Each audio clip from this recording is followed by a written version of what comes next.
Bus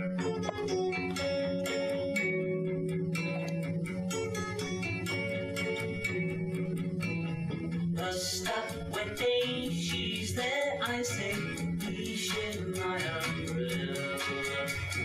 Bus goes, we stay the Does the 514 stop here? Yes, that's why the sign says 514. Of course. Sorry, I'm new to the area. From somewhere they don't have numbers, I gather. No, where they don't have enough buses to number them. I see. You're rich, you have a chauffeur and a limousine.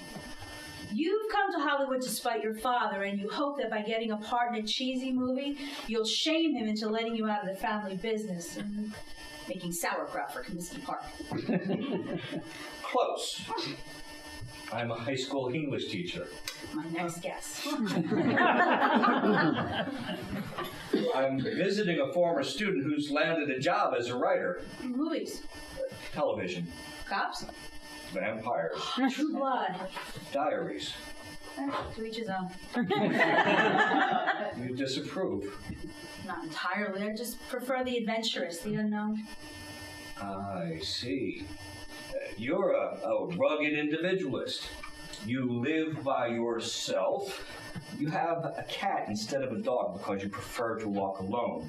Your car has no back seat, and you waited tables to work your way through school.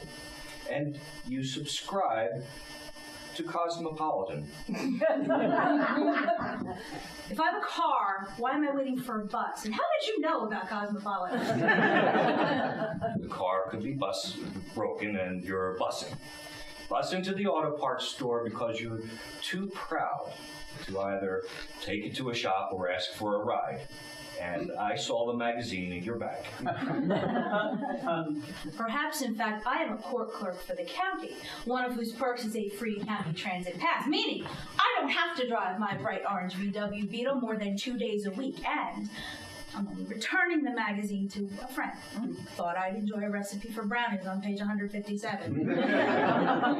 Nonsense. Your husband is diabetic. Or you're plotting to get rid of him and run off with his shares of the company that he started out of the back of his 1969 Ford station wagon. How would I avoid his investors? They'd be on me in a second. We'd have to take the bus to the Hickman station and transfer to the 312. And pay in cash, book passage on the first flight to Iowa. Where, with your husband dead, we'd be free to marry. And then we could buy a small farm south of Sioux City, sink into anonymity. Would it be a large wedding? Not so large as to garner the media's attention.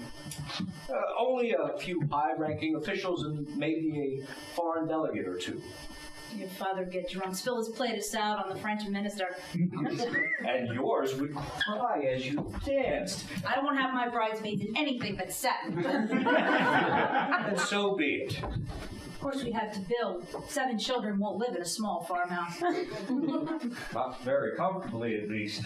And then we take in their husbands and wives, have grandchildren about where you could dodder around playing with them in between writing chapters of your novel. And I would paint horrible portraits of the family which you would all love and force me to hang in the study. Would you bring me flowers? Every day, I'd walk out to the garden and pick the brightest bloom. Come in and place it at your breast, and you would walk about town with it and draw looks from all the folks. We would raise sons, strong, tall, handsome. Gentlemen and scholars, they would dine with kings and advise the clergy. And our daughters, all of them beauties like you, breaking hearts and mending lives. A fair prize, our girls, courted by the finest schools, then the finest firms, and then the finest men. We'd grow old. We'd see many things. We'd go many places. All the ancient sites, all all the modern wonders. The world would be ours. Our children would cross the globe. We'd see the doctor heal in India, the musician play in New York, the artist show in France, the dancer leap in London, the writer write in Des Moines. Des Moines?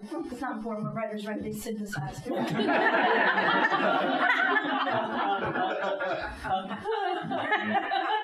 Even small Joseph, quiet, shy, thoughtful, would be called.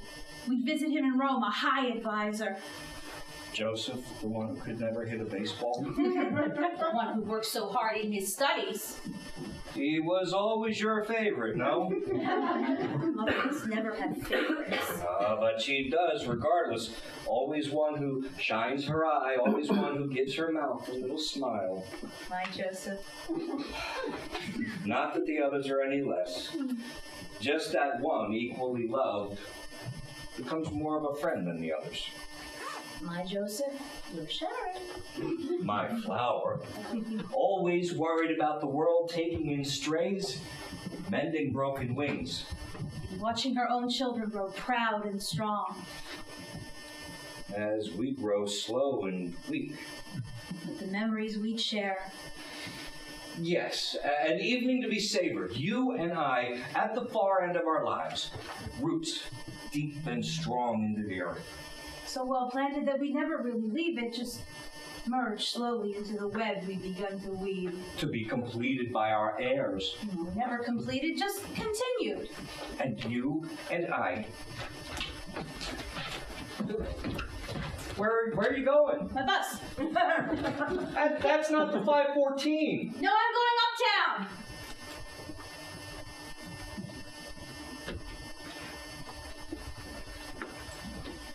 Excuse me, does the 514 stop here? Yes, that's why the sign says 514.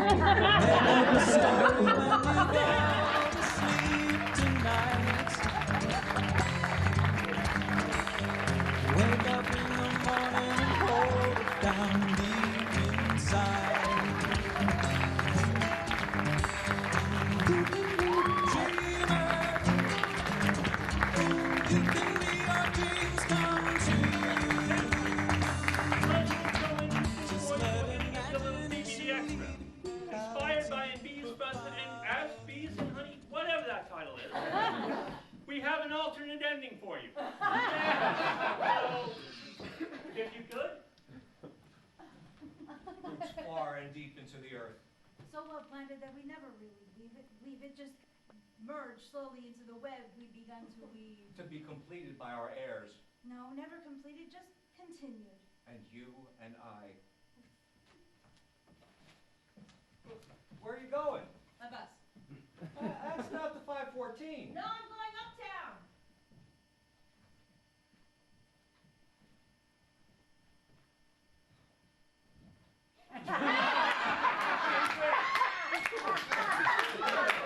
$514 stop here.